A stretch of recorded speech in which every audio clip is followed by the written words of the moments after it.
Hello and welcome to Sports Fan Entertainment, here to talk about what has become one of the more fascinating discussions in the Tennessee Titans community, and that is surrounding whether or not the team should consider and eventually actually trade down in the 2024 NFL Draft, and specifically in the first round. But we're also going to discuss overall a little bit as well, because that also it leads to my overall opinion on this. And this has really been sparked by the Minnesota Vikings. 2 weeks ago, they traded up already. Okay, we're not even, but they traded from number 42, their second round pick, to number 23, exchanged with the Texans. I've never seen a second round or first round move like this weeks before the draft. I've not seen it. Maybe I'm just forgetting, but especially with no players involved or just odd. Usually teams are moving up to number 1 or number 2 or number 3. They're taking a quarterback. To move from 42 to 23, starting, indicating that they're positioning themselves to probably trade up for a quarterback. And then the growing talk around J.J. McCarthy, for whatever reason. I am not a fan of J.J. McCarthy. I think he could end up being good. Not nearly enough that I've seen for me to say, okay, let's take this guy with the top 10 pick. Not nearly enough for me, but okay. It's to our benefit, because let the J.J. McCarthy sweepstakes begin.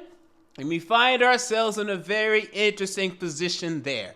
So I think first, because really that's what we're talking about. I don't think we're really talking about another team wanting to trade up. It could happen. But I don't think we're really talking about a team wanting to trade up for Joe Alt. I don't think we're talking about, it could happen, a team trading up for Malik Neighbors, or if God allows, Marvin Harrison Jr., because we'd be stupid to even take the call. So let's not have that conversation. Let's just have a conversation on J.J. McCarthy. A team trading up for him, or Dallas Turner or something like that. Maybe, but let's focus on what we're really talking about here. So the positioning that we're in my opinion, makes it unlikely off rip. Okay? Number 7 makes it unlikely off rip. Because presumably, the Giants would be interested in J.J. McCarthy too. And for me, the 3 teams that I'm looking at as being in this J.J. McCarthy sweepstakes, and there could be more, but these are 3 that are in the prime position that I'm looking at as, the ones that you really need to look at. I'm looking at the Vikings at 11. I'm looking at the Broncos at 12 and the Raiders at 13. Those are the 1, 2, 3 teams in successive order, by the way, which makes it very interesting that you have to look at and pinpoint and say, okay, what are they going to do? What's their strategy? Because all of them on shaky grounds when it comes to Vikings, when it comes to quarterbacks. Vikings literally don't have one. Broncos pretty much literally don't have one. And Raiders kind of sort of want to make you believe that they have one, even though, come on, you don't have one. While Aiden O'Connell played fine for a rookie, and a low-round rookie at that, okay, come on. Let's be real. So none of them have long-term answers at quarterback, unless if Jared Stidham, or I don't even know if he's still there, or if Aiden O'Connell will just show out this year. Yeah, they're probably not going to bet on that. They're willing to bet on McCarthy. And see what desperation does? Thank God we're not in such a position this year, because man, desperation will make you do some wild, wild things. And this isn't a J.J. McCarthy video, but I just think about teams that man, we need a quarterback. Hey, that Mac Jones is looking pretty good. Yes, everything on the tape says he's mid. Yes, but he won. So, and he has moxie. So let's get this guy. Okay. All right, so let's talk about the Vikings first, because that's the most appealing to people. Okay, some people are morons. So let me go ahead and stop you when you say, oh, let's just get their first round pick. Our pick for you 2 first-round picks, okay? Hello? Way too much value. Stop it. Now, while some teams will go a little bit overboard and not necessarily listening to the trade chart, it's ridiculously uneven. Really, what you'd be looking at is our first and their second for their first. It's equal. It's damn near equal when it comes to the trade value. If you want to sweeten the deal, maybe they throw in a 4th, maybe a 3rd or something, just out of desperation because they want to beat it on these other teams, so they're going to have to overpay on the charts a little bit. Okay, So I think that's probably the most likely scenario. Maybe the other scenario is that you get their first this year and a first next year. That's another scenario I could see. And even then, I feel like we'd have to then give up like a fourth or a third or something to even make it a little bit more balanced, because even that's not fair. So my thing is, when it comes to this draft, and as we begin to look at who we're going to take, and I don't like having the discussions until like now, because this is the funny thing about the discussions. People want to talk about this all year in the season. Who are we going to take at 7? Well, I guarantee you Olu Fashanu is going to be there, or he's not going to be there. I guarantee you he's not, and now he's going to be there. And J.J. McCarthy, if you would have asked me in November, October, is he going top 5? I'm like, hell no. Yeah, you're right. He's going top 5, potentially. So this is why I don't have these conversations until now, because we don't know anything, and we still don't know anything. I'm still shocked that Paris Johnson went 6th last year. So most likely, this is just going back for most likely, we're assuming quarterbacks 1, 2, 3. Whether that be in any order, probably Caleb Williams, Jaden Daniels, and Drake May. That's our assumption. It's a safe assumption. Let's go with that assumption. Maybe McCarthy's one of those. If he is, I would then presume the Cardinals are going to be the team that then trades out at 4, and someone's going to go get Jaden Daniels or Drake May immediately. That's going to be my assumption. Could be wrong, but so many scenarios. Hashtag scenarios. So, quarterbacks 1, 2, 3. So then you look at 4, 5, 6. What's going to go down? So let's presume that the Cardinals just stay. It's a presumption because, that Monty Ossenford, this guy loves to move.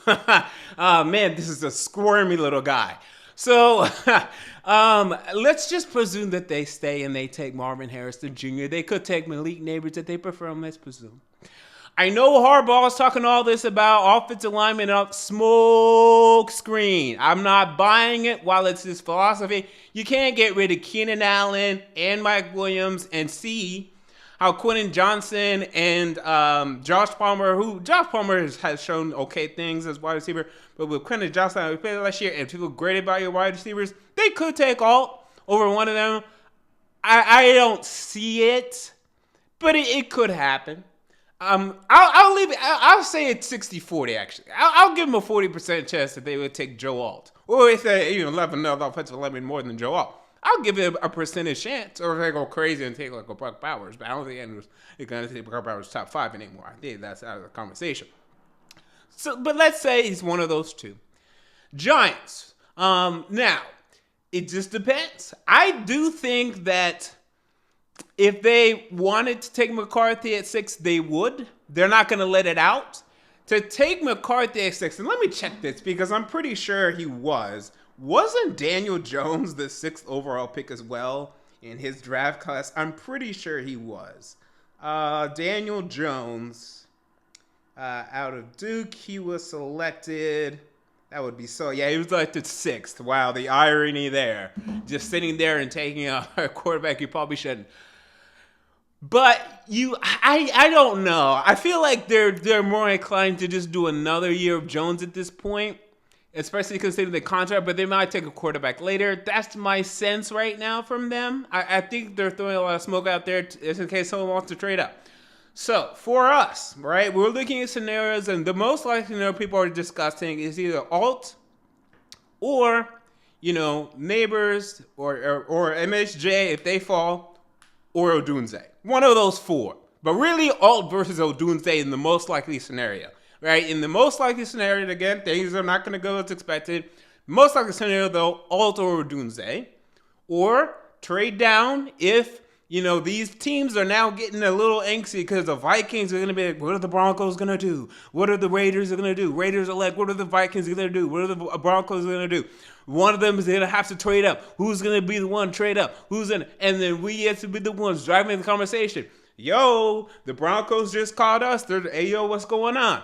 And then it's kind of a, when are you going to pull the trigger game? Because they might pull the trigger with us, or they might say, the Falcons, they want to trade down too. We'll wait another pick. Or they might also say, well, the Bears are kind of down to trade down. We'll wait another pick. But then by then, it'll be too tight. So it's going to be an interesting game, but we're going to be one of those teams that these teams are talking to try to figure out what's going on.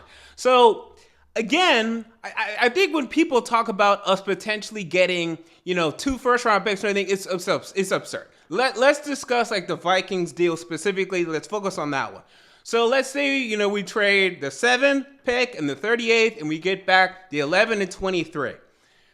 You have to, you don't have to. You have to think that at the very least your second-rated tackle, or maybe your first. Maybe you actually think that, hey, Talise Fuaga is better than Joe Alt, and many people don't believe that. So let's trade back and still get Fuaga. But now you have to be careful because the Jets could too. But we're still fine with Olu Fashanu too. We like them all. Let's get more value and let's move up 15 slots and, going from the second round to the first round. If that's how you feel, okay, I'm down.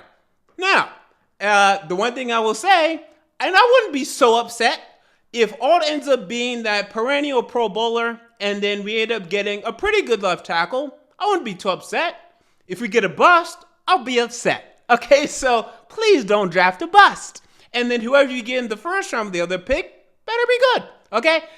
I will say, though, I think there's a lot of value in trading down in the second round in this draft, particularly if you're looking for a wide receiver. We've heard, and I believe this, I'm in congruence with this, this is a deep wide receiver draft class, and there are people that are going to be wrong when it comes to the ranking of these wide receivers, and just as far as be so, I'm probably going to be one of them. So a lot of people are expecting like a Don Mitchell or like Lai McConkey to be at the top of the second round, maybe bottom of the first. It would not shock me if a guy that goes to like later in the second, like Xavier Legette or Ricky Parasol or Jalen McMillan, who might end up actually going in like the third, if they end up being better than the Donnie Mitchell. It wouldn't shock me. So I have no problem moving back in the second though. So I would do the deal if that's how you feel. But you have to just stand by that, right? You'll always look back being like, okay, how is Joe Alt? Did we miss out? What's the difference between Joe Alt and the tackle that we got? And then also, when you look at a J.C. Latham is another guy who we could take as a tackle. He's a right tackle. He's played right tackle. He's been a great right tackle. And I think he will be a great right tackle. But if you get him, then to me, you've punted on left tackle this year. Or this draft at least, you go out and you draft, or you go get a veteran tackle, of which there are serviceable guys. And I know this is going to scare everybody because we've been doing this the last couple years and it's been a disaster. But now you do it a little smarter than we've been doing it because we haven't been doing it smartly at all. We got Andre Dillard, who didn't play. Now you go out and you get Charles Leno, or you get DJ Humphries. Maybe you take a shot at Mekhi Becton or David Bakhtiari. But I would get Leno. Leno's not good, but he's not awful. He's not a turnstile. He'll allow probably 7 sacks. It won't be double digits like we've been doing. It's not great. But when you have a good left guard, a good center, a better right guard, or at least better, Briscoe's fine, and then he'll have competition with Raiden, who again, Callahan will help. And then a right tackle. Okay, maybe having a left tackle who isn't great isn't the worst thing in the world. Hello, the Titans in 2020 are calling when Taylor One got hurt and we had David Questenberry and everything was fine. Okay, so you can do it. Okay, especially but next year, okay, dog, get a damn left tackle. Okay, can't keep punting on left tackle. So I'm not saying I would do it, by the way. I'm just saying if you love J.C. Latham and you're just like, this is a great right tackle. And I know a lot of people are like, you can't take a right tackle that high. What are you talking about? We took a right tackle that high. Higher. We took Jack Calkin at 8, and it worked out. He was great for us. He was great. And we let him go because he got hurt. And then when he got hurt, it was great, and we let him go, and it was a mistake. But he keeps getting hurt, so I don't know. But you can do it. A lot of smart teams do it. The Lions took Penei Sewell higher. I think they took him like 6th or something. So you can do it, okay? It's been done before. It's just weird when you don't have a tackle that you take someone to play right tackle. So I like the scenario. I'm not in love with it. I'm not jumping in the bit to do it. And in this case, you don't even get another draft pick. Maybe the Vikings do throw in a 4th or maybe a 3rd to like sweeten the deal versus like the Broncos or the Raiders. Sure, but it's I also feel like the jump from 38 to 23 depends what position you want. If you want a wide receiver, you don't need to pick at 23 to get Adonai Mitchell. You can pick him a little later than that. If you want and that's pretty much, I mean, Brian Thomas is going to be gone, and then there's like a big difference between wide receivers there. You would really have to be in love there with like a corner or a defensive lineman, maybe an edge that you really like. And I think he's going to go this high. If you really want to take a shot at Chop Robinson, it's interesting. I don't know why. I mean, and again, the draft board will not shake out exactly the way you might think it will. It never does. So, I mean, who knows who ends up going at 23. But just looking at the range of players that I've seen in terms of just like prospect rankings and mock drafts, it's not really a spot that you look at being like, oh, this is where the Titans need to be. There's a lot of needs they could fill here at 23. Not really. So it just doesn't really make much sense. I think people are just like get deep the Titans having 2 first-round picks this year. I mean, yeah. We've done it once recently. Didn't work out. Neither one of them were on the team. Neither one of them decided to deal with the team. So I don't know about that. I mean, it looks cute, but it better work out. Even though they were terrible. And Corey Davis and Adoree Jackson. So, I mean, it's fine. Look, for me, though, I like the second round trade down. Because I think, again, you could sit at 38 and you could take a Ladd McConkey or you could take a, Xavier Legette or Troy Franklin. I don't know where exactly these guys are going in the second, by the way. But one of the guys you think ends up at the top of the second, other guy ends up at the bottom. You look 4 years down the road, the guy ends up at the bottom of the second round. Much better than the first. Much better than the first. I think that's how these wide receivers are in the second round. I want to play that game in the second round. So for me, I'm down to trade down for this JJ McCarthy thing. But otherwise, you got to stay at 7. Okay? Stay at 7 because I love the top 7. Not even really the top 7. I just love, we're going to get one of the top, at the very least, 4 non-quarterbacks in this draft. And probably maybe even top 3. That's great. Top 3 or top 4 non-quarterback in this draft, yeah, we need that. Okay, so for me, outside of just this J.J. McCarthy scenario when it comes to potentially the Vikings, Broncos, or Raiders, I wouldn't do it. And in that scenario, I'm fine with it because you can still get a tackle with one of those spots. But I just question, okay, well, what are you getting out of that trade? Are you trading out just to trade down? I would do it in the second round.